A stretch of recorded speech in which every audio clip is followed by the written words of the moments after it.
Welcome to day 15 of 20 days of calm with Tiffany. I said I was going to break that into 2 parts, so yeah, I'm still in the same outfit. Thank you for taking the time out to work on yourself. Yeah, I'm thanking you for wanting to be a better person. I applaud you and I'm really proud of you. So now let's get started on the concluding part on how to not get defensive. Part 2.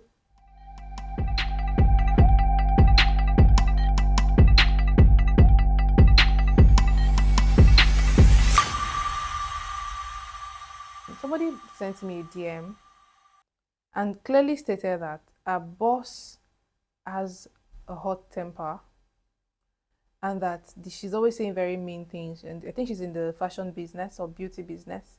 And our boss always says very mean things to them, which, gets to her a lot. And she's not sure how to not be defensive. And of course, when you're working in that kind of environment and you get defensive, you're tagged as being rude.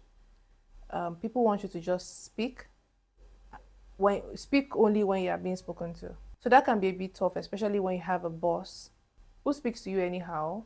You can't go and meet someone like that with, I feel disrespected. That would be the end. That would be the last day in that place. You can't say, I feel disrespected. You can get fired. I feel betrayed. You can't say these things to your boss. So I understand that. So this is a trick for you. If you're watching me and you fall into that category, or a senior colleague in your office always berating you, and you're not sure how to address that, this is it.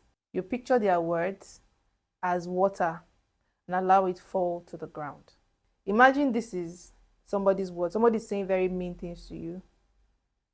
Just picture what is coming out of their mouth as water and allow it fall to the ground.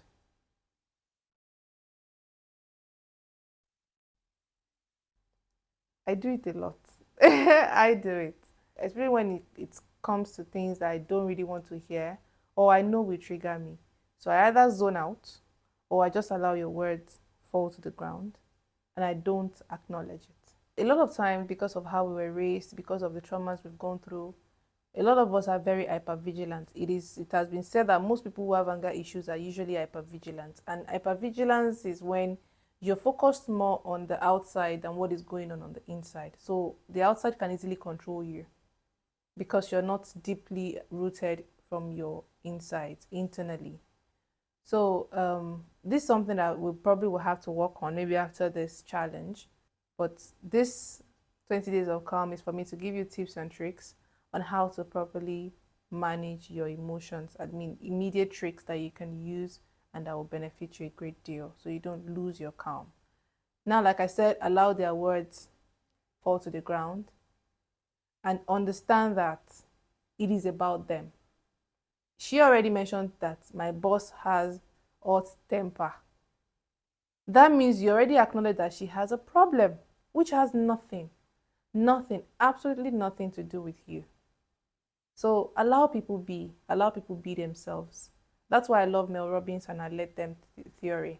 Let them be who they are and be who you are. And remember yesterday I mentioned that one of the reasons why we get defensive is because we want to protect our intelligence. We want to protect our ideologies. So when someone is telling us to our face that we're wrong, it can be a bitter pill to swallow sometimes. So we get defensive, and I understand that. But how about having something to learn than something to prove? If you approach every conversation with, what can I learn from this situation? It will help you get less defensive. But a lot of times we always want to prove something. We want to prove that we understand. We want to prove that we belong in the conversation. We want to prove that we're intelligent. We want to prove that we're not stupid. I get it. But how about having something to learn? If from this situation right now, what have I learned from it? What is this person trying to communicate to me? What is this person trying to tell me? What is this person trying to teach me? Now, let me tell you, confidence is very silent. It's not loud. People who are truly confident don't have to say that they are confident. People who are quiet don't have to tell you that they are quiet. People who have money don't even have to tell you that they have money. Silence is very loud. Even if you feel someone is lying to you, don't say you're lying, I hate lies. No. Just keep quiet and let them keep talking. Silence makes liars uncomfortable. When someone is lying to you and you're not saying a word and you're just looking at them, they feel the need to tell you more. They keep saying more because they will feel the need to convince you. And in the convincing you, you catch them. So you see why silence is extremely important. So if you want to get less defensive, learn the art of keeping quiet and engaging more with silence. Have something to learn, not something to prove. Also, the last tip for today is use the word I agree. In a rebuttal to an argument or a conversation, start with the word I agree. Okay, imagine you are in a conversation with someone, even an argument, and the person is trying so hard to pick offense, or they're trying so hard to get their point across to you, and maybe they're not communicating the best way. And maybe they thought you will, retort and say something offensive, when instead you said, I agree. I'm not saying agree with what you don't agree with, but I'm sure there's something. There has to be something about what they said that makes a bit of sense. So look for that thing and say, I agree. Start with saying, I agree with what you said. Because you said this and this and this. Try to summarize a point that you understand from what they said. I agree because you said this and this and this and this and this. However, I think that this and this and this and this. Or what do you think? See, when people feel listened to, when people feel respected, when people feel heard, it is very unlikely that they will want to attack you. People just want to be heard. People want to be validated.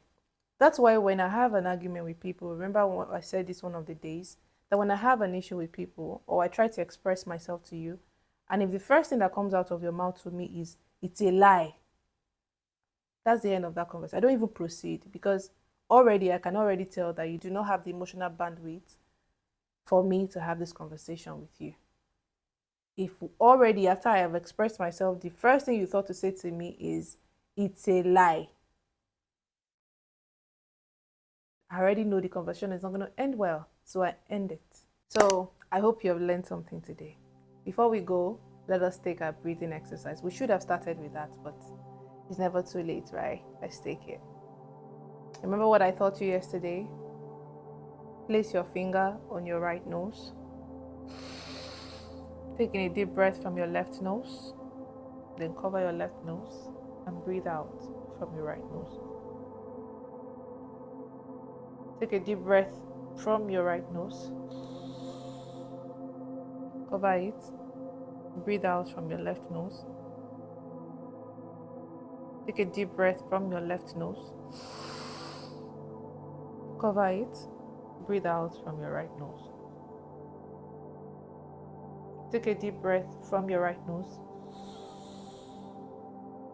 Cover it. Breathe out from your left nose. Take a deep breath from your left nose. Cover it and breathe out from your right nose. That's one of the tricks on how to also bring awareness to your body and enjoy the calm that you're meant to always be in. I hope you have been learning. This is day 15 and we have just 5 more days to go. 5, man. Before we go, I noticed that our likes have been reducing. Why? You are watching video and just going, So please encourage me by liking this video. Comment on this particular day 15 video with 5 more days to go. 5 more days to go. And then on TikTok, comment 5 more days to go. Remember I said I wanted us to make so much noise towards the end and eventually at the end. I mean, 20 days, guys. It's not easy. 5 more days to go and we did it. Yeah, if you already come this far, I already know you're going to end it with me. So that is not even in question. So guys, I'll see you on day 16 and I hope we keep learning and growing together. Bye.